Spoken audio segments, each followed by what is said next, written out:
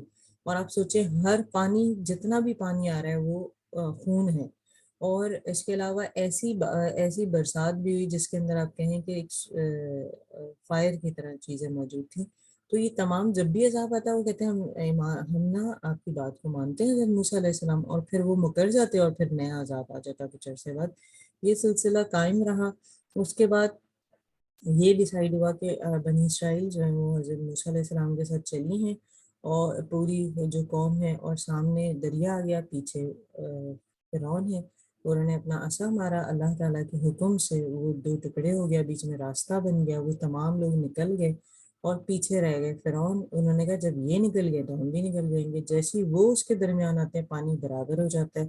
اللہ تعالیٰ نے کیونکہ قرآن میں کہا کہ میں فرعون کے جو جسم ہے اس کو عبرت بنا دوں گا، تو وہ آج بھی عبرت ہے، مصر کے میوزیم میں موجود ہے. اب ہوا کیا، یہ جو بنی اسرائیل ایک غلامی والا دماغ رکھتی تھی، جب وہ وہاں پہنچتی ہے تو کیا ہوتا ہے، اپنا قیمتی سامان میں سونا لے کر پہنچتی ہے. تو سامری کہتا ہے کب تک اٹھا کے پھرو گے اسے، لاؤ مجھے دے دو. وہ لیتا ہے اور اس کو کیا کرتا ہے، ایک شیپ بنا دیتا ہے بچھڑے کی. اور اس وقت حضرت موسیٰ علیہ السلام جو ہے کوہ طور پہ گئے ہوتے ہیں اور اپنے بھائی حضرت ہارون کو نائب بنا کے گئے ہوتے ہیں اپنی قوم کے اوپر.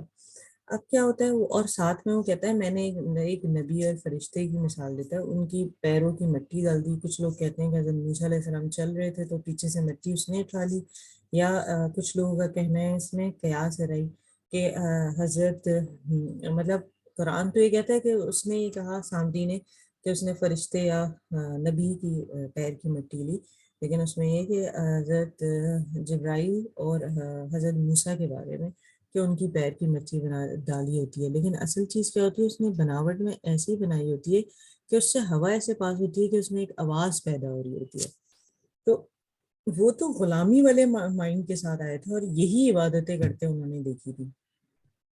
تو وہ کیا کرتے ہیں، وہ ساری عبادت کرنے لگتے ہیں. اب جب حضرت موسیٰ علیہ السلام 30 دن بھی نہیں اللہ تعالیٰ نے بلایا ہوتا ہے، 10 دن بڑھا کے 40 دن ہو جاتے ہیں. جب انہیں توریت دے دیتے ہیں وہ آتے ہیں اور وہ ان پہ لکھی ہوتی ہیں. جیسے ہی وہ یہ دیکھتے ہیں کہ یہ تو میری قوم تو شرک کر رہی ہے، وہ ساری پھینک دیتے ہیں اور پکڑ لیتے ہیں اپنے بھائی کو داڑھی اور سر کے بالوں سے. وہ کہتے ہیں میرے بھائی، میں نے تو بہت سمجھایا ان کو، انہوں نے میری بات سنی نہیں. پھر وہ جو اکابرین اچھے انسان ہوتے ہیں وہ سب بتاتے ہیں کہ ہارون علیہ السلام نے اپنی حد الامکان کوشش کی، یہ مانے نہیں، تو وہ ان کو تو چھوڑ دیتے ہیں. اب قوم کی طرف متوجہ ہوتے ہیں تو ان کو پھر سزا دی جاتی ہے کہ جنہوں نے شرک کیا وہ ان کو قتل کیا جائے. وہ کریں جنہوں نے واحد لا شریک اللہ کو مانتے ہوئے وہ کنارہ کشی اختیار کی. پھر وہ اس معاملے سے نکل جاتے ہیں، پھر ان کو اللہ تعالیٰ منو سلوا عطا کرتا ہے. پھر وہ کہتے ہیں ہمیں پانی چاہیے، تو وہ عصا مارتے ہیں. حضرت موسیٰ علیہ السلام تو 12 چشمے نکل آتے ہیں. ہر گروہ اپنا اپنا مقام پہچان لیتا ہے 12 چشمے کے. وہ آج بھی بہتے ہیں. جو ٹورسٹ ہیں، جو ہسٹوریکل پلیس جو ہیں ان کو وزٹ کرتے ہیں، وہ آج بھی ادھر ایسی ویڈیوز بھیجتے ہیں جہاں پر وہ موجود ہیں. پھر کیا ہوتا ہے، وہ کہتے ہیں یہ جو منو سلوار ہے بس ہم تھک گئے ہیں کھا کھا کے، دیکھا جائے تو آسمان سے آیا ہوا پھل کھانا ہے. وہ کہتے ہیں ہمیں تو ککڑی دال مسور یہ سب چاہیے. تو اللہ تعالیٰ نے کیا کہتے ہیں سورہ بقرہ میں ہم پڑھ کریں کہ تم ادنا چیزیں مانگتے ہو بہتر سے، اور پھر وہ بھی انہیں مل جاتی ہیں. پھر کیا کہا جاتا ہے، بھائی اس بستی میں داخل ہونا ہے، تم نے یہ کہتے ہوئے داخل ہونا ہے کہ ہم نے جیسے سنا حتتن کے لفظ استعمال ہوئے یا غائنا کے لفظ استعمال ہوئے، انظر کا ورڈ استعمال ہوئے، ہم نے سنا اور اطاعت کی، یہ کہتے ہوئے نازل ہونا ہے. وہ الفاظ بدل دیتے ہیں. تو اللہ تعالیٰ ان کو یوں کہیں وہ دروازے کے قریب ہوتے ہیں لیکن اللہ تعالیٰ وہ ان سے گم کر دیتا ہے اور وہ کئی سال تک اسی بستی میں گھومتے رہتے ہیں. تو یہ تمام واقعہ اس کے اندر ہے. اگر آپ دیکھیں جتنے بھی انبیاء ہیں، سب سے زیادہ قرآن میں جس نبی کا ذکر ہے وہ حضرت موسیٰ علیہ السلام ہے. اور جس قوم پر اللہ نے سب سے زیادہ فضل و کرم کیا ہے وہ انہی کی قوم بنی اسرائیل ہے. لیکن وہ سب سے زیادہ ناشکری ہے جس کی وجہ سے آج بھی وہ در در ٹھوکریں کھا رہی ہے. جی اب ہم یہ پورا انشاءاللہ تعالیٰ جو ٹرانسلیشن ہے اس کو ہم قرآن ہی کے اپنے الفاظ میں پڑھتے ہوئے آگے بڑھیں گے، کیونکہ یہی سارا ذکر ہے. لیکن کوئی ایسی آیت آئے گی جو کہ ہمارے اپنے عمل کے لیے ہے یا مزید تھوڑی سی ڈیٹیل چاہیے ہوگی تو اس کی وضاحت کر دیں گے. جی آگے پڑھنا شروع کیجیے.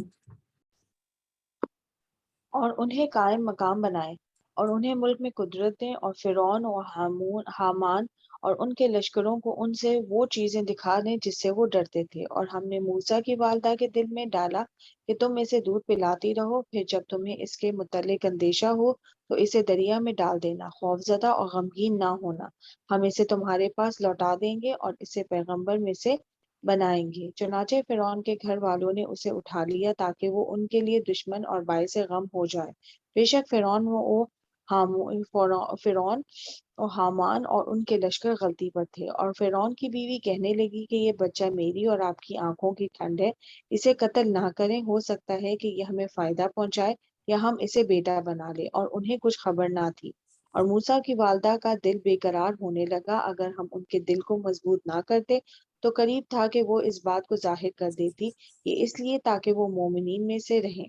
اور انہوں نے موسیٰ کی بہن سے کہا کہ اس کے پیچھے جاؤ، چنانچہ وہ ایک طرف ہو کر اسے دیکھتی رہی اور انہیں کچھ خبر نہ تھی۔ اور اس سے پہلے ہم نے موسیٰ پر دودھ پلانے والی عورتوں کو حرام کر دیا تھا۔ چنانچہ موسیٰ کی بہن کہنے لگی کہ کیا میں آپ کو ایک گھر والوں کا پتہ بتاؤں جو آپ کے لیے اس کی کفالت کریں اور وہ اس کی خیر خواہی بھی کریں گے۔ سو ہم نے موسیٰ کو ان کی والدہ کی طرف لوٹا دیا تاکہ ان کی آنکھیں ٹھنڈی رہیں، وہ غمگین نہ ہوں اور جان لیں کہ اللہ کا وعدہ برحق ہے، لیکن ان میں سے اکثر جانتے نہیں ہیں۔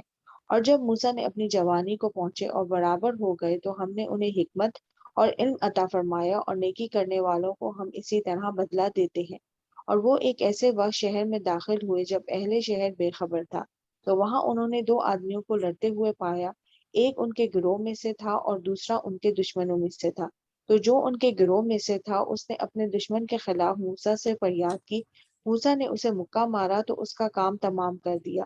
موسیٰ کہنے لگے کہ یہ تو شیطانی عمل ہو گیا، بے شک وہ تو کھلا گمراہ کرنے والا دشمن ہے۔ موسیٰ نے کہا کہ پروردگار، میں نے اپنی جان پر ظلم کیا ہے، سو تو مجھے معاف فرما دے۔ چنانچہ اللہ نے انہیں معاف کر دیا، بے شک وہ بہت بخشنے والا نہایت مہربان ہے۔ جی موسیٰ نے اب کہا یہ کہ آیت دیکھیں، آپ نوٹ کر لیں 15 اور 16۔ 15 کی یہ انہو عدو مضل مبین، کہ یہ پہلے تو انہوں نے کہا قال ھذا من عمل شیطان، کہ یہ جو عمل ہوا ہے غلط، یہ کس کی طرف سے؟ شیطان کی طرف سے۔ پھر بتائے انہو عدو مضل مبین، کہ بے شک جو شیطان ہے وہ اگر آپ اس کو دیکھیں تو وہ کھلا دشمن بھی ہے۔ پھر آپ دیکھیں ان کی جو دعا ہے، یہ دعا یاد کر لیں جب کبھی بھی ہم سے کوئی گناہ، کوئی غلطی سرزد ہو جائے، کہ جب غلطی سرزد ہوتی ہے تو ایکچولی ہم اپنے اوپر ظلم کر رہے ہوتے ہیں، اور وہی حضرت موسیٰ علیہ السلام نے کہا ربی انی ظلمت نفسی، کہ اے میرے رب، بے شک میں نے ظلم کیا اپنے نفس پر، فاغفر لی، فغفر لہو، بس تو مجھے بخش دے، اور یعنی میری خطا کو معاف کر دے۔ تو کیا ہوا؟ انہو هو الغفور الرحیم، بے شک وہ جو ہے ہمارا رب، وہ کیا ہے؟ غفور، درگزر سے کام لینے والا ہے۔ تو یہاں آپ دیکھیں اتنا بڑا گناہ تھا کہ قتل، لیکن کیونکہ ان کی نیت نہیں تھی، انما الاعمال بالنیات، ہم نے پڑھا نا، اس کا مفہوم جو ہے اس حدیث کا وہ کیا ہے، کہ ایک شخص نے گڑھا کھودا اس لیے کہ اس میں کوئی آ کے مر جائے، اور کوئی آیا اور وہ مر گیا تو اس کو گناہ ملے گا، لیکن دوسرا شخص ہے اس نے ایک گھڑا کھودا کہ وہ کنواں بنائے، اس سے پانی نکلے، لوگ آ کے لوگ پانی پئیں اور سیراب ہو جائیں، لیکن کیا ہے کہ کوئی آیا اور اس کے اندر آ کے گر گیا تو اس کو کوئی گناہ نہیں ملے گا، کیونکہ اس کی نیت یہ نہیں تھی۔ اب حضرت موسیٰ علیہ السلام بھی بیچ بچاؤ کرا رہے تھے، انہیں اندازہ نہیں تھا، انہوں نے کہا یہ تو شیطان کی طرف سے ہو گیا، لیکن جب انہوں نے اللہ سے توبہ کی تو اللہ نے اسے قبول کر لیا۔ جی اور موسیٰ نے کہا کہ پروردگار، جیسے تو نے مجھ پر اپنا فضل فرمایا ہے تو اب میں کبھی بھی مجرموں کا مددگار نہیں بنوں گا۔ پھر وہ صبح کو ڈرتے ڈرتے دیکھتے بھالتے شہر میں نکلے تو اچانک وہی آدمی ان سے پھر فریاد کرنے لگا جس نے کل ان سے مدد طلب کی تھی۔ موسیٰ نے اس سے فرمایا کہ تو کھلا گمراہ کرنے والا ہے۔ پھر جب موسیٰ نے ارادہ کیا کہ اس شخص پر ہاتھ ڈالے جو ان دونوں کا دشمن تھا، تو وہ فریادی کہنے لگا کہ اے موسیٰ، کیا تم مجھے بھی اسی طرح قتل کرنا چاہتے ہو جیسے تم نے ایک شخص کو قتل کیا تھا؟ تم تو زمین میں ظالم ہی بننا چاہتے ہو، تو ایکچولی تم وہ یہ جو چاہتے ہی شخص تھا نہیں۔ نا جس کو بچایا تھا وہ خود بہت بڑا فساد کرنے والا تھا۔ اب ان کو کیا ہوا، جب اگلے دن انہوں نے دوبارہ بلایا اور آپ نے کہا کہ تم تو بہت بڑے فساد کرنے والے ہو، اب مدد نہ کروں گا۔ تو اس نے کیا کرا، وہ راز خود ہی فاش کر دیا کہ حضرت موسیٰ علیہ السلام سے کل فلاں قتل ہو گیا تھا۔ جی تم تو زمین میں ظالم ہی بننا چاہتے ہو، تم یہ چاہتے ہی نہیں ہو کہ اصلاح کرنے والوں میں سے ہو جاؤ۔ اور شہر کے آخری کنارے سے ایک آدمی دوڑتا ہوا آیا، کہنے لگا کہ اے موسیٰ، درباری لوگ آپ کے متعلق یہ مشورہ کر رہے ہیں کہ آپ کو قتل کر دیں، اس لیے آپ یہاں سے نکل جائیں، میں آپ کا خیر خواہ ہوں۔ چنانچہ موسیٰ وہاں سے ڈرتے ہوئے دیکھتے بھاگتے نکل پڑے، کہنے لگے کہ پروردگار مجھے ظالم قوم سے نجات عطا فرما۔ جی، اور جب جب انہوں کبھی نے آپ مدین ظالموں کے درمیان پھنس جائیں تو آپ یہ دعا کریں، ربی نجنی من القوم الظالمین، پیاری دعا ہے یہ۔ جی چنانچہ موسیٰ وہاں سے ڈرتے ہوئے دیکھتے بھاگتے پڑھ لی، مجھے ظالم قوم سے نجات عطا فرما۔ اور جب انہوں نے مدین کی جانب اپنا رخ کیا تو کہنے لگے کہ امید ہے مجھے میرا رب سیدھے رستے کی طرف رہنمائی عطا فرمائے گا۔ جی، اور یہ جب بھی موسیٰ دعا ہے، مدین اس دعا کو بھی نوٹ کر لیں۔ اس دعا میں کیا ہے 22 میں، ربی این یہدین، یعنی سوا السبیل، یہ بڑی پیاری دعا ہے جس کا مطلب ہے امید ہے کہ میرا رب مجھے ٹھیک راستے پر ڈال دے۔ یہ ہم سب کے لیے بھی ہے، ہمارا جی پی ایس کام چھوڑ دے یا ہمارے پاس کچھ بھی آف لائن والا بھی جی پی ایس نہیں ہے اور ہمارا نیٹ کا کچھ ایشو ہے، ایکس وائی زیڈ کچھ بھی، تو آپ یہ دعا پڑھیں، آپ اپنے مقام تک پہنچیں گے۔ کیونکہ آپ دیکھیں وہ مصر سے جب نکلے تھے، انہوں نے کوئی ایک اپنا لوکیشن ڈیسائیڈڈ نہیں تھی کہ کہاں جانے، اور وہ دیکھیں اللہ تعالیٰ نے ان کو مدین پہنچایا اور وہاں پہنچا کے حضرت شعیب سے ملوایا، اور انہوں نے اپنی بیٹی سے ان کی شادی بھی کر دی۔ آگے ایک اور پیاری دعا آ رہی ہے اور پورا سلسلہ بھی آ رہا ہے۔ جی اور جب موسیٰ مدین کے پانی گھاٹ پر پہنچے تو وہاں لوگوں کی ایک جماعت کو پانی پلاتے ہوئے پایا، اور ان لوگوں کے پیچھے دو عورتوں کو پایا جو اپنی بکریوں کو روک رہی تھی۔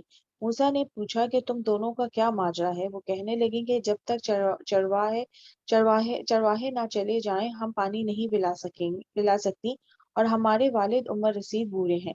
تو موسیٰ نے ان کے جانوروں کو پانی پلا دیا، پھر سائے کی جانب ہٹائے اور کہنے لگے کہ پروردگار تو مجھ پر جو خبر بھی نازل فرمائے میں اس کا محتاج ہوں۔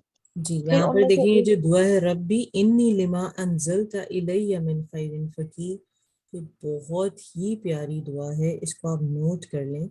اور اس دعا کا مطلب کیا ہے، پروردگار جو خیر بھی تو مجھ پر نازل کر دے میں اس کا محتاج ہوں۔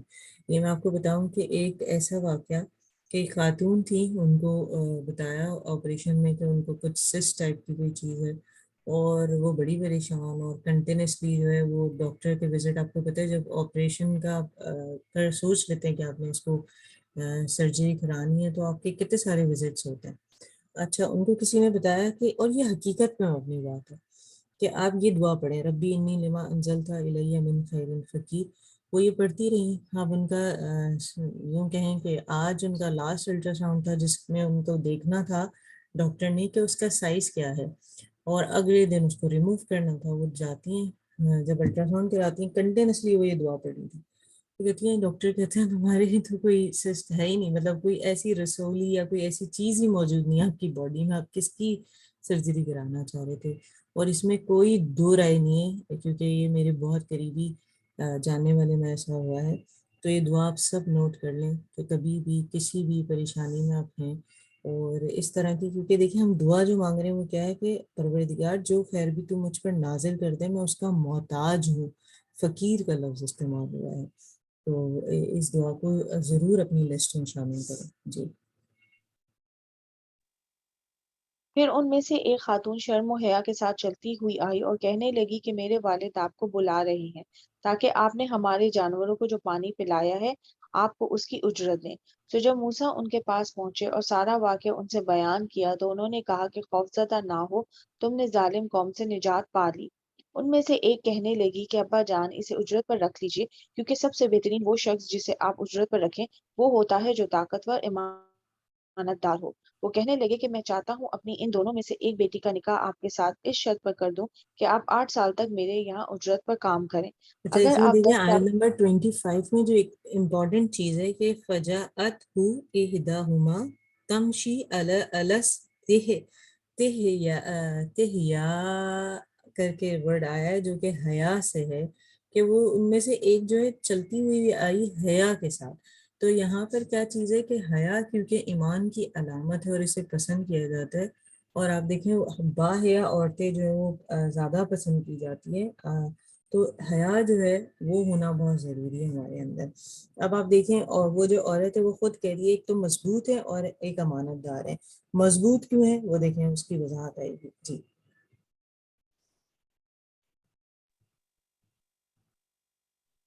اگر آپ 10 سال پورے کر لیں تو وہ آپ کی طرف سے ہوگا، اور میں آپ پر مشقت نہیں ڈالنا چاہتا۔ اگر اللہ نے چاہا تو آپ مجھے نیک لوگوں میں سے پائیں گے۔ موسیٰ نے فرمایا کہ یہ معاہدہ میرے اور آپ کے درمیان ہے، میں دونوں میں سے جو مدت بھی پوری کروں مجھ پر ناانصافی نہ ہوگی، اور ہم جو کچھ کہہ رہے ہیں اس پر اللہ وکیل ہے۔ پھر جب موسیٰ نے وہ مدت پوری کر لی اور اپنے گھر والوں کو لے کر روانہ ہوئے تو دور پہاڑ کی جانب سے ایک آگ دیکھی۔ اپنے گھر والوں سے کہنے لگے کہ تم یہیں ٹھہرو، میں نے ایک آگ دیکھی ہے، شاید میں وہاں سے تمہارے پاس کوئی خبر لا سکوں یا آگ کا کوئی انگارہ لے آؤں تاکہ تم اسے سینکو۔ پھر جب وہ اس کے پاس پہنچے تو اس بابرکت جگہ پر وادی کے دائیں کنارے ایک درخت سے آواز آئی کہ اے موسیٰ، میں ہی اللہ ہوں، تمام جہانوں کا رب، اور یہ کہ تم اپنی لاٹھی ڈال دو۔ پھر جب موسیٰ نے اسے چھوٹے سانپ کی طرح حرکت کرتے ہوئے دیکھا تو پیٹ پھیر کر بھاگ گئے اور پیچھے مڑ کر بھی نہ دیکھا۔ اے موسیٰ، آگے آؤ اور ڈرو مت، تم امن والوں میں سے ہو۔ اپنا ہاتھ اپنے گریبان میں ڈالو، وہ بغیر کسی بیماری کے روشن ہو کر نکل آئے گا، اور سانپ کے ڈر سے بچنے کے لیے اپنا بازو اپنے ساتھ ملا لو۔ یہ آپ کے رب کی طرف سے 2 دلیلیں ہیں فرعون اور اس کے سرداروں کے سامنے رکھنے کے لیے، بے شک وہ لوگ نافرمانی کر رہے ہیں۔ موسیٰ نے کہا کہ پروردگار، میں نے ان میں سے ایک شخص کو قتل کر دیا تھا، سو مجھے اندیشہ ہے کہ وہ مجھے قتل کر دیں گے، اور میرا بھائی ہارون زبان کے اعتبار سے مجھ سے زیادہ فصیح ہے، سو اسے بھی میرے ساتھ معاون بنا کر بھیج دیجیے تاکہ وہ میری تصدیق کرے، مجھے اندیشہ ہے وہ میری تکذیب کریں گے۔ اللہ نے فرمایا کہ ہم ضرور تمہارا بازو تمہارے بھائی سے مضبوط کریں گے اور تمہیں عطا کریں گے، سو ہماری نشانیوں کی برکت سے وہ تم تک نہ پہنچ سکیں گے، تم اور تمہاری پیروی کرنے والے ہی غالب رہیں گے۔ پھر جب موسیٰ ان کے پاس ہماری واضح آیتیں لے کر پہنچے تو وہ لوگ کہنے لگے کہ یہ تو گھڑا ہوا جادو ہے، اور ہم نے تو اپنے پہلے آباء و اجداد میں ایسی کوئی بات نہیں سنی۔ اور موسیٰ نے فرمایا کہ میرا رب اسے خوب جانتا ہے جو اس کے پاس سے ہدایت لے کر آیا ہے اور جس کے لیے آخرت کا گھر ہے، بے شک ظالم لوگ کامیاب نہ ہوں گے۔ اور فرعون کہنے لگا کہ اے سرداروں، میں اپنے علاوہ تمہارا کوئی معبود نہیں جانتا، سوائے حامان، تو میرے لیے مٹی کو آگ پر پکا، پھر میرے لیے ایک محل تیار کر تاکہ میں موسیٰ کے معبود کو جھانک کر دیکھوں تو صحیح، اور میں تو اسے چھوٹا ہی سمجھتا ہوں۔ اور فرعون اور اس کا لشکر زمین میں ناحق تکبر کرنے لگے اور یہ سمجھے کہ انہیں ہماری طرف لوٹایا نہ جائے گا، تو ہم نے اسے اور اس کے لشکر کو پکڑ لیا اور انہیں دریا میں پھینک دیا۔ تو تم دیکھ لو کہ ظالموں کا کیا انجام ہوا۔ اور ہم نے انہیں جہنم کی طرف دعوت دینے والے پیشوا بنا دیا، اور قیامت کے دن ان کی مدد نہ کی جائے گی۔ اور ہم نے اس دنیا میں اس کے پیچھے لعنت لگا دی، اور قیامت کے دن بھی وہ رسوا ہوں گے۔ اور یقیناً ہم نے پہلی جماعتوں کو ہلاک کرنے کے بعد لوگوں کی بصیرت، ہدایت اور رحمت کے لیے موسیٰ کو کتاب دی تاکہ وہ نصیحت حاصل کریں۔ اور آپ اس وقت مغرب کی جانب نہ تھے جب ہم نے موسیٰ کی طرف حکم بھیجنے کا فیصلہ کیا، اور آپ اسے دیکھنے والوں میں سے نہ تھے، لیکن ہم نے بہت سی جماعتیں پیدا کی، سو ان کی عمریں دراز ہوئیں، اور آپ اہل مدین میں مقیم نہ تھے کہ ان کے سامنے ہماری آیتوں کی تلاوت کرتے، لیکن ہم پیغمبر بھیجتے رہتے ہیں۔ اور آپ اس وقت طور پہاڑ کے پاس بھی نہ تھے جب ہم نے آواز دی، لیکن یہ آپ کے رب کی رحمت ہے تاکہ آپ اس قوم کو ڈرائیں جس کے پاس آپ سے پہلے کوئی ڈرانے والا نہیں آیا، تاکہ وہ نصیحت حاصل کریں۔ اور ایسا نہ ہو کہ جب ان پر ان اعمال کی وجہ سے کوئی مصیبت آئے تو ان کے ہاتھوں کے آگے بھیجے تو وہ کہہ سکیں کہ پروردگار، تو نے ہمارے پاس کوئی پیغمبر کیوں نہ بھیجا کہ ہم تیری آیتوں کی پیروی کرتے اور ہم مومنین میں سے ہوتے۔ تو جب ان کے پاس ہماری طرف سے حق آ پہنچا تو وہ کہنے لگے کہ ایسا کیوں نہ ہوا کہ انہیں بھی ویسے ہی معجزات دیے جاتے جیسے موسیٰ کو دیے گئے ہیں۔ کیا یہ لوگ ان معجزات کا انکار نہیں کر سکے جو اس سے پہلے موسیٰ کو دیے گئے تھے؟ تب انہوں نے کہا تھا کہ یہ دونوں آپس میں ملتے جلتے جادو ہیں، وہ اور کہنے لگے کہ ہم ان سب کا ہی انکار کرتے ہیں۔ اے نبی صلی اللہ علیہ وآلہ وسلم آپ فرما دیجئے کہ پھر تم اللہ کی طرف سے کوئی ایسی کتاب لے آؤ جو ان دونوں سے زیادہ بہتر ہو تاکہ میں ان کی پیروی کر لوں اگر تم سچے ہو۔ تو اگر وہ آپ کی اس دعوت کو قبول نہ کریں تو آپ سمجھ لیجئے کہ وہ تو محض اپنی خواہشات کی پیروی کر رہے ہیں، اور اس شخص سے بڑھ کر گمراہ کون ہوگا جو اللہ کی ہدایت کے بغیر اپنی خواہش کی پیروی کرے۔ بے شک اللہ ظالم قوم کو ہدایت نہیں دیتا، اور یقیناً ہم اپنا کلام پے در پہ بھیجتے رہتے ہیں تاکہ لوگ نصیحت حاصل کریں۔ جن لوگوں کو ہم نے اس سے پہلے کتاب دی وہ اس پر ایمان رکھتے ہیں، اور جب ان کے سامنے اس کی تلاوت کی جاتی ہے تو وہ کہتے ہیں کہ ہم اس پر ایمان لائے۔ بے شک یہ ہمارے رب کی طرف سے برحق ہے، ہم اس سے پہلے بھی فرمانبردار تھے۔ یہی لوگ ہیں جنہیں اس وجہ سے دوہرا اجر دیا جائے گا کہ انہوں نے صبر کیا اور وہ برائی کا جواب بھلائی سے دیتے ہیں اور ہمارے دیے ہوئے میں سے خرچ کرتے ہیں۔ اور جی، جب کوئی یہاں بےہودہ پر دیکھیں ایک سب سے امپورٹنٹ بات کیا ہے کہ بھلائی، آپ نے برائی کا جواب بھلائی سے دینا ہے۔ ایک تو یہ ہوتا ہے کسی نے برائی کی، آپ خاموش ہو گئے، آپ نے جواب ہی نہیں دیا۔ ایک یہ ہے کہ جو ہے آپ نے برابر کا اس کو جواب دے دیا، اس نے برائی کی آپ نے بھی برائی کر دی۔ ایک ہے کہ آپ نے صبر تو کیا اس کی برائی کے عمل سے، اور اس کو بہتر طریقے سے رپلائی کرنا، یہ بڑا عظمت والا کام ہے اور عظیم لوگ کرتے ہیں۔ تو ہمیشہ برائی کو بھلائی سے ختم کریں، یہ اصولی پوائنٹس میں آپ لکھیں۔ جی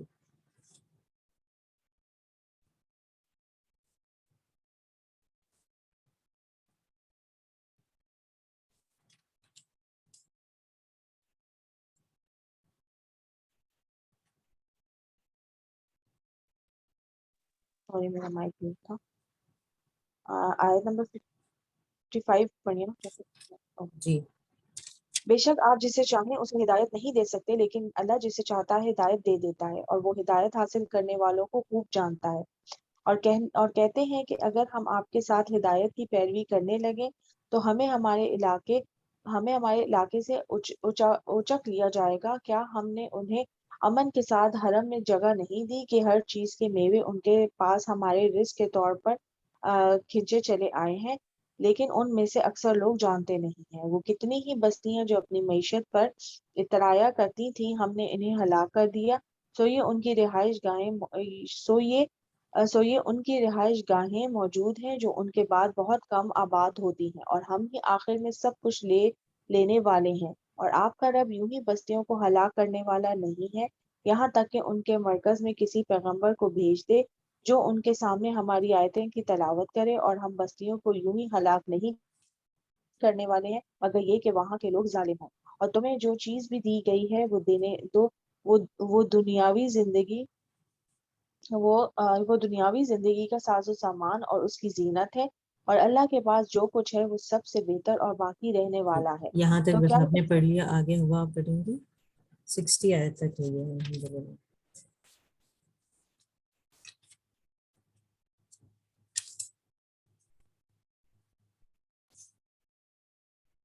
جی کون پڑھے گا؟ حفا آپ نے پڑھنا ہے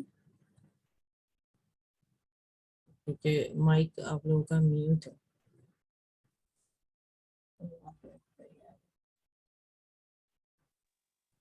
سو کے نہیں تھا کہ کوئی نہیں ہے تو میں جی پڑھ سکتی اگر آپ کے لیے آسان ہے تو بالکل ہوں، میں پڑھ لیتی ہوں نہیں۔ جی ٹھیک ہے۔ اعوذ باللہ من الشیطان الرجیم۔ 60 سے پڑھ رہا ہے نا؟ جی 16 پڑھ لیے، آپ 61 سے پڑھیں۔ جی، باقی رہنے والے ہیں، کیا تم لوگ نہیں سمجھتے؟ بھلا وہ شخص جس سے ہم نے ایک پسندیدہ وعدہ کر رکھا ہے، پھر وہ شخص اس کو پانے والا ہے؟ کیا اس شخص جیسا ہو سکتا ہے جس کو ہم نے دنیاوی زندگی کا چند روزہ فائدہ دے رکھا ہے، پھر وہ قیامت کے روز ان لوگوں میں سے ہوگا جو گرفتار کر کے لائے جائیں گے، اور جس دن اللہ تعالیٰ ان کافروں کو پکار کر کہے گا وہ میرے شریک کہاں ہیں جن کو تم سمجھ رہے تھے، جن پر اللہ کا کافر ثابت ہو چکا ہوگا۔ وہ بول اٹھیں گے کہ اے ہمارے پروردگار، بے شک یہ وہی لوگ ہیں جن کو ہم نے بہکایا، ہم ان کو ویسا ہی بہکایا جیسا ہم خود بہکے تھے، اور ہم آپ کے پیشی میں سے ہیں، ان سے دستبرداری کرتے ہیں۔ یہ لوگ ہم کو نہ پوچھتے تھے، اور کہا جائے گا کہ اپنے ان شرکاؤں کو بلاؤ، چنانچہ وہ ان کو پکاریں گے سو وہ جواب نہ دیں گے۔ یہ لوگ عذاب دیکھ لیں گے، اے کاش یہ لوگ راہ راست پر ہوتے۔ اور جس دن ان کافروں سے پکار کر پوچھے گا کہ تم نے پیغمبروں کو کیا جواب دیا تھا، سو اس روز ان سے سارے مضامین گم ہو جائیں گے، تو وہ آپس میں پاچھ بھی نہ کر سکیں گے۔ البتہ جو شخص توبہ کرے اور ایمان لے آئے اور نیک کام کیا کرے تو ایسے لوگ امید ہے کہ فلاح پانے والوں میں سے ہوں گے۔ اور آپ کا رب جس چیز کو چاہتا ہے پیدا کرتا ہے اور پسند کرتا ہے، اور ان لوگوں کو تجویز کا کوئی حق حاصل نہیں۔ اللہ تعالیٰ ان کے شریک سے پاک اور برتر ہے، اور آپ کا رب سب چیزوں کی خبر رکھتا ہے جو ان کے دلوں میں پوشیدہ رہتا ہے اور جس کو یہ ظاہر کرتے ہیں، اور اللہ وہی ذات کامل انصاف ہے، اس کے سوا کوئی معبود نہیں۔ حمد لائق دنیا اور آخرت میں وہی ہے، اور حکومت بھی اسی کی ہوگی، اور تم سب اسی کے پاس لوٹ کر جاؤ گے۔ آپ کہیے کہ بھلا یہ تو بتاؤ کہ اگر اللہ تعالیٰ تم پر ہمیشہ کے لیے قیامت تک رات ہی رہنے دے تو اللہ کے سوا وہ کون سا معبود ہے جو تمہارے لیے روشنی کو لے آئے، تو کیا تم سنتے نہیں؟ آپ کہہ دیجئے کہ بھلا یہ تو بتاؤ کہ اگر اللہ تعالیٰ تم پر ہمیشہ کے لیے قیامت تک دن ہی رہنے دے تو اللہ کے سوا وہ کون سا معبود ہے جو تمہارے لیے رات کو لے آئے جس میں تم آرام پاؤ۔ کیا تم دیکھتے نہیں؟ اور اس نے اپنی رحمت سے تمہارے لیے رات اور دن کو بنایا تاکہ تم رات میں آرام کرو اور تاکہ دن میں اس کی روزی تلاش کرو، اور یہ تاکہ آیت پھر سے یہ نوٹ دونوں کر لیں آپ، 73 آیت ہے کہ اللہ تعالیٰ دوبارہ اس میں ارشاد فرما رہے ہیں لِتَسْكُنُوا فِيهِ لِتَبْتَغُوا مِنْ فَضْلِهِ لَعَلَّكُمْ تَشْكُرُونَ۔ رات اور دن کا ذکر کرتے ہوئے بات آ رہی ہے کہ یہ اس کی رحمت ہے کہ اس نے تمہارے لیے رات اور دن کو بنایا تاکہ رات میں سکون حاصل کرو اور دن کو اپنے رب کا فضل تلاش کرو، شاید کہ تم شکر گزار بن جاؤ۔ تو یہ یاد رکھیں کہ رات میں آپ کوشش کیا کریں سارے ہی کہ عشاء پڑھنے کے بعد ریسٹ کریں اور فجر اور تہجد کے وقت اٹھیں۔ جی۔ اور جس دن اللہ تعالیٰ ان کو پکار کر فرمائے گا کہ جن کو تم میرا شریک سمجھتے تھے وہ کہاں گئے، اور ہم ہر امت میں سے ایک ایک گواہ نکال کر لائیں گے، پھر ہم کہیں گے کہ اپنی دلیل پیش کرو، سو ان کے ان کو معلوم ہو جائے گا کہ سچی بات اللہ ہی کی تھی، اور جو کچھ باتیں گھڑا کرتے تھے کسی کو پتہ نہ رہے گا۔ قارون موسیٰ علیہ السلام کے برادری میں سے تھا، سو وہ ان لوگوں کے معاملے میں تکبر کرنے لگا، اور ہم نے یہ اس جو ہے کو قارون کے بارے میں کہا جاتا ہے، ابھی اس کا ذکر تفصیل سے آئے گا کہ آپ یاد رکھیں کہ اللہ تعالیٰ اس میں بتا رہے ہیں کہ علم ایک تو آپ کو وہ نہیں ہونا چاہیے، علم پر تکبر نہیں ہونا چاہیے، کیونکہ قارون نے ملنے والی دولت کو اپنے علم کا کمال قرار دیا تھا اور اللہ نے مال سارا کا سارا جو اس کا دھسا دیا تھا، واللہ عالم۔ لیکن لوگ یہ ایک حکایات میں ہے کہ اللہ تعالیٰ نے اس کو جو علم دیا تھا وہ یہ تھا کہ وہ لوہے کو سونا بنا سکتا تھا، جس کی وجہ سے قرآن میں اس کا ذکر ہے وہ امیر ترین، جیسے ابھی دنیا میں ریچسٹ اگر ہم لوگوں کی بات کرتے ہیں جس میں بل گیٹس آتا ہے اور دوسرے بہت سارے لوگ انہیں نہیں جانتے، تو اس وقت جو تھا وہ قارون تھا۔ لیکن اس کا جو عمل تھا اس کو یہ کہنا چاہیے تھا کہ اہل دین یہ جو دنیا کے لیے عبرت بنا دیا اللہ تعالیٰ نے اس کو اتنے مال ہونے کے باوجود، کیونکہ رزق جو ہے وہ اللہ دیتا ہے، اور اللہ کے دیے پر راضی رہیں اور جلدی جنت میں جائیں گے. اور اگر آپ نہ ہو تکبر کریں اور لوگوں کے لیے مشکل بنا دیں تو پھر بڑا مسئلہ ہوتا ہے. یہاں ایک چیز آپ نے یاد رکھی، وہ جو اس کا علم تھا جس پہ وہ تکبر کر رہا تھا، جو اللہ نے اپنے کمال سے قرار دیا تھا اسے. اگر آپ کو اللہ تعالیٰ نے کچھ بھی صلاحیت دی ہے، فار ایگزامپل آپ دیکھیں ہمارے بہت سارے لوگ ہوتے ہیں جن کے ہسبینڈ جب انہیں جاب مل جاتی ہے، خواتین بھی جیسے آج کل ورکنگ ویمن سے، تو وہ سمجھتی ہے ہماری جو ڈگریز ہیں یا ہمارا جو صلاحیتیں ہیں ان کی وجہ سے وہ جاب ملی ہے. لیکن آپ دیکھیں کبھی کبھی کیسے ہوتا ہے، جیسے کووڈ میں ہوا، کتنی بڑی بڑی جابس تھیں لوگوں کے پاس، کسی کی 70% ڈٹیکٹ ہوئی. لاسٹ رمضان بھی یہی سلسلہ تھا نا، اور کسی کی 50 ہوئی. پھر ابھی تو الحمدللہ سب کی بحال ہوگی. کتنے لوگ ہیں جو میں دیکھ رہی تھی، 70,000 اس کنٹری کے لوگ چلے گئے ہیں واپس ملک یو اے ای سے، اور اتنے ہزار وہاں چلے گئے. تو آپ دیکھیں وہ لوگ جا کر بے روزگار ہو گئے. اور کتنے لوگ ہیں جو کہ یورپین کنٹریز میں رہتے ہیں، جب جاب چلی جاتی ہیں تو ٹیکسی چلا رہے ہوتے ہیں. تو یہ یقین رکھیں کہ جو علم اللہ نے آپ کو دیا ہے نا، اس کی وجہ سے یہ نعمتیں نہیں ہیں، بلکہ کیا ہے، یہ اللہ کا احسان ہے. جیسے میں آپ کو ایک چھوٹی سی بات بتاؤں، آپ جب یہاں یو اے کے اندر ڈرائیونگ لائسنس لیتے ہیں تو آپ کو باقاعدہ کلاسز لینی ہوتی، جو جن یہاں پر میجورٹی کے پاس ہے کہ آپ نے ایز اے اسٹوڈنٹ جا کے کلاس لینی ہے پورے طریقے سے، اور تھیوری دینی ہے. اس کے بعد ٹیسٹ ہوتا ہے باقاعدہ آپ کا، آپ کی ڈرائیونگ اسکول کے اندر الگ ہوتا ہے، باہر الگ ہوتا ہے. اور پھر جا کر جب آپ وہ ٹیسٹ کو پاس کرتے ہیں تو آپ کو ڈرائیونگ لائسنس مل جاتا ہے. اور مجھے الحمدللہ 2018 میں وہ لائسنس ملا. اور میں آپ کو آج بھی بتاؤں، اور یہ سچی بات میں آپ کو بتا رہی ہوں، کہ جب میں ڈرائیو کر کے کار کہیں لے کے جاتی ہوں اور جا کے جب پارک کر دیتی ہوں، میں اتر کر اس کار کو دیکھ کر، یہ بات میں نے اپنے بہت کلوز فرینڈ سے کئی بار کہی ہوئی ہے اور اپنے بچوں کو بھی کہتی ہوں، کہ جب میں اس کو دوبارہ دیکھتی ہوں تو میں بڑی حیران ہوتی ہوں، اور میں سوچتی ہوں کہ واقعی میں نے کر رہی ہوں. اور پھر میں کہتی ہوں میری قوت اور طاقت نہیں ہے کہ میں اسے چلا سکوں سوائے اللہ کے. ہم دعا میں بھی یہی چیز مانگتے ہیں. اور میں آپ کو سچی کہہ رہی ہوں، یہ آج آپ لوگوں کے سامنے بھی یہ بات کہہ رہی ہوں، کہ مجھے لگتا ہے کہ وہ اللہ ہی تعالیٰ ہے جو پروں میں لے جاتا ہے ایک جگہ اور دوسری جگہ سے لے آتا ہے. کیونکہ کچھ لوگ ہوتے ہیں نا جنہیں کچھ چیزوں کا فوبیا ہوتا ہے یا خوف ہوتا ہے یا ڈر ہوتا ہے، جیسے ہیوی ٹریفک یا دوسری چیزیں، تو یہ اللہ تعالیٰ ہمیشہ، یہ تو میری ایک اپنی جنرل ایک فیلنگ ہے جو میں نے آپ سے شیئر کی، لیکن آپ یہ یاد رکھیں اس آیت کے اندر جب قارون کی بات آ رہی ہے کہ وہ لوہے کو آپ سوچیں سونا بنا دیتا تھا، اور وہ علم جو دیا تھا وہ اللہ نے اسے دیا تھا، اور وہ اس پر سمجھا کہ میری طرف سے ہے. لیکن اس کے ساتھ یہ ہوا تھا، اس کا سارا مال، جتنا وہ مالدار تھا، کہتے ہیں کہ اتنا امیر تھا وہ کہ کئی کئی 100 اونٹ جو ہیں ان پہ صرف اس کی چابیاں جاتی تھی جدھر اس کا سونا رکھا ہوتا تھا. تو کہتے ہیں وہ تمام مال کے ساتھ اسے اس طرح دھسا دیا گیا تھا زمین کے اندر، جیسے دلدل میں آپ پیر رکھیں جو مرڈ ہوتا ہے اور آپ دستے چلے جاتے ہیں، اسی طرح آپ دیکھیں سینڈ میں بھی ہوتا ہے.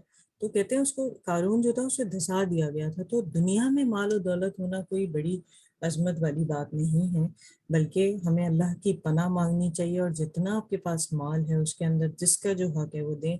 سم ٹائم کیا ہوتا ہے ہمارے اراؤنڈ کچھ لوگ سفید پوش ہوتے ہیں جو اپنی ذمہ داریاں گھر کی، بچوں کی یا چیزوں کی بڑی مشکل سے اٹھا رہے ہوتے ہیں، اور وہ اپنی اس چیز کو قائم رکھتے ہیں کہ بس لوگ جو ہے ان کو غلط نظر سے نہ دیکھیں، تو اس چیز کا ہم خیال رکھیں. لیکن اگر آپ کے پاس مال و دولت ہے، اور اللہ تعالیٰ تو ہر چیز کا جاننے والا ہے، تو ان کی جس کا حق اس پہ اللہ نے رکھا ہے وہ ضرور اسے دیں. اور جو بھی جاب یا جو بھی کام آپ کر رہے ہیں، جس ذرائع سے آپ کے پاس مال و دولت آ رہی ہے، اس کو یہ نہ سمجھیں کہ اس میں میرا کمال ہے، یہ اللہ تعالیٰ کا کمال ہے. جی. ہم نے اس کو اس قدر خزانے دیے تھے کہ ان کے نیچے ان کی کنجیاں کئی کئی روز اور شخصوں کو گزار بنا کر دیتی تھی، جبکہ اس کو اس کے برادری سے کہا کہ تو اگر اترا مت، واقعی اللہ تعالیٰ اترانے والے کو پسند نہیں کرتا، اور تجھ کو خود اللہ نے جتنا دے رکھا ہے اس میں عالم آخرت کی بھی جستجو کیا کرو، اور دنیا سے بھی اپنا حصہ فراموش مت کرو، اور جس طرح اللہ تعالیٰ نے تیرے ساتھ احسان کیا تو بھی احسان کیا کر، اور دنیا میں فساد کا خواہ مت ہو. بے شک اللہ تعالیٰ اہل فساد کو پسند نہیں کرتا۔ یہاں دیکھیں ہم جب اللہ قارون کہنے پسند لگا یہ کہ بات کرتے ہیں نا اللہ کسے پسند کرتا ہے کسے نہیں، تو آپ یہ یاد رکھیں یہ آیت ان اللہ لا یحب المفسدین، کہ بے شک اللہ تعالیٰ فساد کرنے والوں کو پسند نہیں کرتا۔ ہمیں اپنی ذات کو ایسا بنانا ہے کہ لوگ نہیں باعث رحمت ہو، باعث برکت ہو، اور اگر کوئی آپ سے غلط بات کر رہا ہے، بری بات کر رہا ہے، تو اسے بھلائی سے دفع کریں، کوشش کریں کہ آپ کی ذات سے کوئی فساد پیدا نہ ہو۔ جی کہنے لگا کہ مجھ کو تو یہ سب کچھ میری ذاتی ہضمندی سے ملا ہے، کیا اس نے یہ نہ جانا کہ اللہ تعالیٰ اس سے پہلے گزشتہ امتوں میں سے ایسوں کو ہلاک کر چکا ہے جو قوت اس سے کہیں بڑھی ہوئی تھی اور مجمع ان کا زیادہ تھا، اور اہل جرم سے ان کے گناہوں کا سوال نہ کرنا پڑے گا۔ پھر وہ اپنی آزمائش سے اپنی برادری کے سامنے نکلا، جو لوگ دنیا کی طالب تھے، کہنے لگے کہ خوب ہوتا کہ ہم کو بھی اس ساز و سامان ملا ہوتا جیسا کہ قارون کو ملا ہے، واقعی وہ بڑا ہی صاحب نصیب ہے۔ اور جن لوگوں کا فہم عطا ہوئی تھی وہ کہنے لگے کہ ارے تمہارے ناس ہو، اللہ تعالیٰ کے گھر کا ثواب ہزار درجہ بہتر ہے ایسے شخص کو ملتا ہے کہ ایمان لائے اور نیک عمل کرے، اور پھر وہ انہی کو دیا جاتا ہے صبر کرنے والے ہیں جو جی صبر یہاں پر کرنے والے بتایا ہیں۔ جا رہا ہے کہ اصل علم وہ ہے جس کو پا کر انسان کی نگاہ آخرت پر ہو اور درست عمل کرنے کی طرف متوجہ ہو، جیسے انہوں نے کہا ثواب اللہ خیر، کہ آپ یہ دیکھیں ایک چیز ہمیں یہ بتائی جا رہی ہے دنیا میں لوگوں کے مال و اسباب، اولاد، بیٹے دیکھ کر آپ یہ نہ سوچیں کہ اس کے پاس کتنے، بلکہ آپ ان کے لیے بھی دعا کریں اللہ تعالیٰ اس میں برکتیں دے، کیونکہ جو مومن ہے وہ یہی دعا کرتا ہے، کبھی کسی سے حسد نہ کرے، اور جو اللہ نے آپ کو دیا اس پہ ہمیشہ مطمئن اور خوش رہے، یہ سب سے امپورٹنٹ چیز ہے، اور جو آخرت ہے اس پہ نظر رکھیں کیونکہ بہترین اجر اور ثواب دینے والی تو اللہ تعالیٰ کی ذات ہے۔ جی پھر ہم نے اس قارون کو اور اس کے محل سرائے کو زمین میں دھسا دیا، سو کوئی ایسی جماعت نہ ہوئی جو اس کو اللہ سے بچا لیتی، اور نہ وہ خود ہی اپنے کو بچا سکا۔ اور کل جو لوگ اس جیسے ہونے کی تمنا کریں گے وہ کہنے لگیں کہ بس جی یوں معلوم ہوتا ہے کہ اللہ اپنے بندوں میں سے جس کو چاہتا ہے زیادہ روزی دے دیتا ہے اور تنگی سے دینے لگتا ہے۔ اگر ہم پر اللہ تعالیٰ کی مہربانی نہ ہوئی تو ہم کو بھی دھسا دیتا، بس جی معلوم ہوتا ہے کہ کافروں کو فلاح نہیں ہوتی۔ یہ عالم آخرت ہم ان ہی لوگوں کے لیے خاص کرتے ہیں جو دنیا میں نہ بڑا بننا چاہتے ہیں اور نہ فساد کرنا، اور نیک نتیجہ متقی لوگوں کو ملتا ہے۔ جو شخص نیکی کے لیے آئے گا اس کو اس سے بہتر، اور جو شخص بدی کے لیے آئے گا سو ایسے لوگوں کو جو کہ بدی کے کام کرتے ہیں اتنا ہی بدلہ ملے گا جتنا وہ کرتے تھے۔ جس اللہ نے آپ پر یہ بڑی پیاری قرآن آیت ہے، اگر آپ دیکھیں 84 آیت کہا جا رہا ہے من جاء بالحسناتی فلہ خیر منہا، جو لے کر آئے گا نیکیاں یعنی خیر اور اچھائیاں لے کر آئے گا اس سے بہتر اجر ملے گا، مطلب جو چیز وہ لایا ہے اس سے بہتر کر کے اسے دیا جائے گا۔ ومن جاء بالسیئات فلا جزی الذی عملوا السیئات الا ما كانوا یعملون، لیکن جو برائی لے کر آئے گا اس کو ویسے ہی بدلہ ملے گا، مطلب اس کو ڈبل نہیں کیا جائے گا یا اس میں اضافہ نہیں کیا جائے گا، جیسے نیکیوں میں اضافہ کیا گیا بہتر طریقے سے دیا گیا، لیکن جو برائی لا رہا ہے اس کو اتنی برائی کا سزا ملنی ہے، اور یہ اس وجہ سے کہ وہ ایسے عمل کرتے تھے۔ جی جس اللہ نے آپ پر قرآن احکام پر عمل اور اس کی تبلیغ کو فرض کیا ہے اور آپ کو اصلی وطن یعنی مکہ میں پھر پہنچا دے گا، آپ فرما دیجئے اب کہ آپ میرا دیکھیں رب اس خوب آیت میں جانتا کیا بتایا جا رہا ہے کہ قرآن کو فرض کیا ہے، یعنی قرآن کو خلق خدا تک پہنچانے اور اس کی تعلیم دینے اور اس کی ہدایت کے مطابق دنیا میں اصلاح کرنے کی ذمہ داری ہم سب پہ ڈالی گئی ہے، کہ اگر آپ سیکھ رہے ہیں یا سکھا رہے ہیں، دیکھیں سکھانا پھر آپ پر لازم ہو گیا، چاہے وہ آپ کسی کو بھی سکھا رہے ہو، اپنے بچوں کو، اپنے پڑوسیوں کو، اپنے دوستوں کو، اپنے رشتہ داروں کو، کسی کو بھی سکھا رہے ہو، تو قرآن جو ہے اس کا سیکھنا بھی فرض ہے اور سکھانا بھی. جی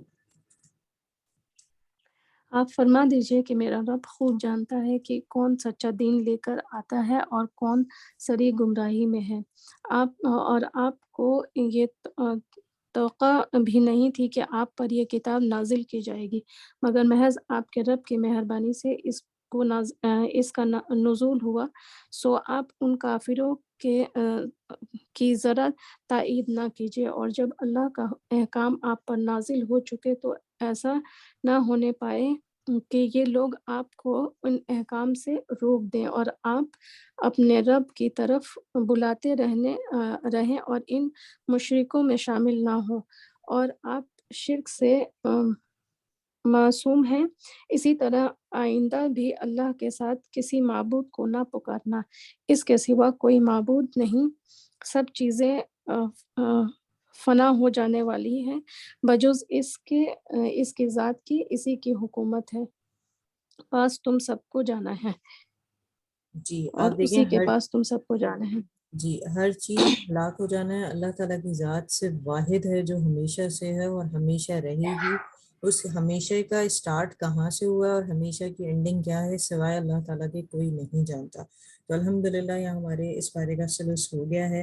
اب ہماری سورہ عنکبوت ہے، رکوع 7 ہیں، آیات جو ہیں اس کی 69 ہے. تو آپ میں سے جو بھی پڑھنا چاہتا ہے وہ ٹرانسلیشن کر سکتا ہے سورہ عنکبوت کی.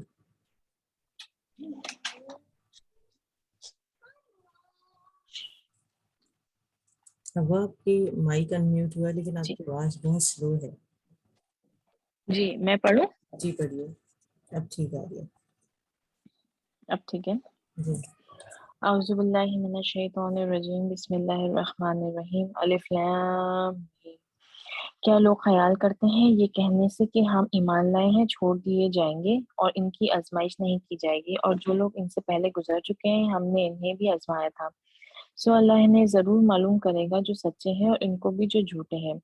کیا وہ لوگ جو برے کام کرتے ہیں سمجھتے ہیں کہ ہمارے قابو سے نکل جائیں گے؟ برا ہے جو فیصلہ کرتے ہیں. جو شخص اللہ جی سے ملنے کی یہاں امید کیا رکھتا پتہ ہو. چلا ہمیں کہ اللہ تعالیٰ ٹیسٹنگ کرتا ہے، امتحان لیتا ہے ایمان والوں کے بھی کہ وہ کتنے ایمان میں پکے ہیں. جی جو شخص اللہ سے ملنے کی امید رکھتا ہو سو اللہ کا وعدہ آ رہا ہے اور وہ سننے والا جاننے والا ہے. اور جو شخص کوشش کرتا ہے تو اپنے ہی بھلے کے لیے کرتا ہے، بے شک اللہ سارے جہاں سے بے نیاز ہے. اور جو لوگ ایمان لائے اور نیک کام کیے ہم ان کے گناہوں کو ان سے دور کر دیں گے اور انہیں ان کے اعمال کا بہت اچھا بدلہ دیں گے.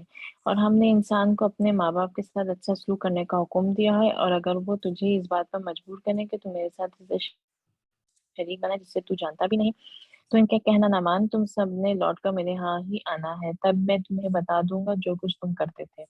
جی اس آیت کو ہم نوٹ کر لیں. یہاں پر وصیت کی جا رہی ہے وَوَصَّيْنَا الْإِنسَانَ بِوَالِدَيْهِ حُسْنًا، کہ آپ نے والدین کے ساتھ کیا کرنا ہے؟ حسن سلوک سے پیش آنا ہے.